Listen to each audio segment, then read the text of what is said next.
நமஸ்காரம். 2025 மார்ச் 29ஆம் தேதி திருக்கணித பிரகாரம் சனிப்பெயர்ச்சி நடக்குது. அந்த சனிப்பெயர்ச்சியில் இப்போ அதில் இருக்கிற பலன்களும் பார்க்கும்போது மேசராசிக்கான பலன்களை தெரியல பார்க்கலாம். அந்த வகையில் பார்க்கும்போது மேசராசிக்கு 7.5 சனியில் முதல் பகுதியான விரயசனி, அதாவது உங்கள் ராசிக்கு 12ஆம் இடத்துல விரயசனியாக சனி பகவான் சஞ்சாரம் செய்கிறார். இதன் மூலம் என்ன நடக்க போகுது அப்படின்னு பார்க்கும்போது விரயங்கள் அதிகமாகும் அப்படின்னு கன்ஃபார்மாக சொல்லலாம்.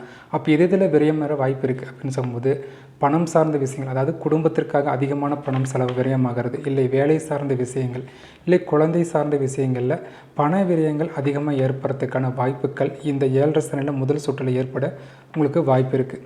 அப்போ இந்த வருஷம் முழுவதும் அப்படி தான் இருக்க போகுதா அப்படின்னு பார்த்தா கண்டிப்பாக அதுவும் கிடையாது. ஏன் அப்படிங்கும்போது ஜூலை 13ஆம் தேதியிலேருந்தே சனி வக்ரகதியாகி நவம்பர் 28 வரைக்குமே, இந்த வருடம் நவம்பர் 28 வரைக்குமே சனி பகவான் வக்ரகதியில் தான் இருக்க போகிறார்.